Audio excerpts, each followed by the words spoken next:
So we have, if you're not familiar with Yuma Union, we have an enrollment of close to 11,000 students. In our district, we have 7 schools. So we have a large district. We have, as you can see, over 1,000 staff members with close to 600 certified staff members on that, mainly teachers. We, in 2018, kind of went with the vision of creating student-centered learning opportunities with the goal of creating learner-driven classrooms. And with KnowledgeWorks joining us in 2018, that really kind of led to our vision of creating classrooms that were not traditional, doing things that are, I guess, fundamentally different than what we have done before. And we put systems in place such as developing district design teams, campus design teams, all things that really were kind of sparked by KnowledgeWorks.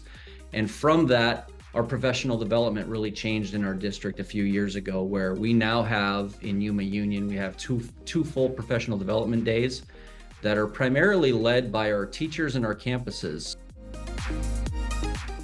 So last year, we really knew that we were at a point where in our district, we have a lot of things in different silos in different areas that we needed to bring together. You have the personalized competency-based learning component.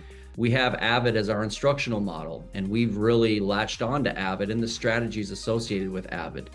We have our portrait of a graduate, which was developed by our stakeholders. This year, for the first year, we're going to be 100% standards-based grading in our districts. So you take all of those things, and we realized we needed to have a framework that encompasses that can eventually become our evaluation tool. We looked at resources. You have all these frameworks out there. We decided to get our district design team together, which is primarily the principals from all of our districts, or from our district. And we started diving into those frameworks. What do you like? What do you dislike? And then let's come back and let's talk about it. We brought in Robin and Brenda from KnowledgeWorks, and we kind of had a little orientation to it. Let's talk about this. Let's look at some of the terminology within those frameworks.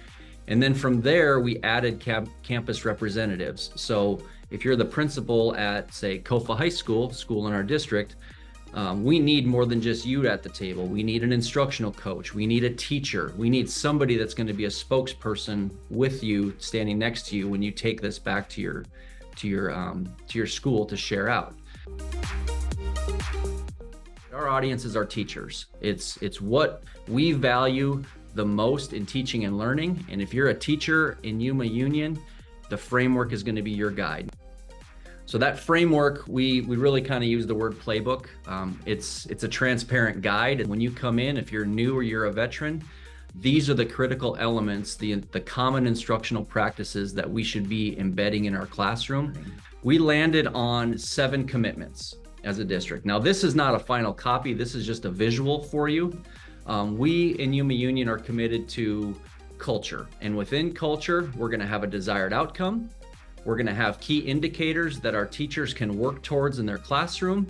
And we're going to have guiding questions that if Derek Bosch or the principal of whatever school is having a conversation with teacher A, these are some questions that you could pose to them about how they're building relational capacity in their classroom, for example.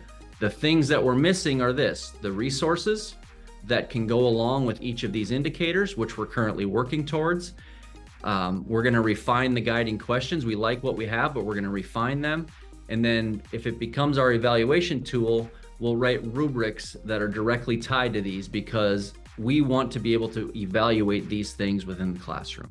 So culture is just one of the 7. Instructional design, student agency, rigor, feedback we felt was really important, reflection, and then student performance is our last one. We tried to keep it as simple as possible so that if you're a teacher and you're getting your playbook, you understand these items. Okay, we have our indicators. What resources do we want to attach to that to support teachers? Ultimately, this framework is going to be our guide to professional development. So we're not going to try to tackle this all at once. I'll use our first commitment, culture, for example. Our first task might be to just roll out culture to our staff.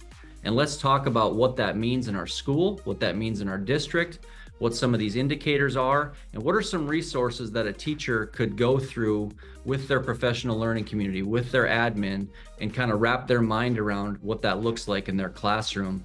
Then we'll get to the evidence part when we start to talk about evaluating these in the classroom.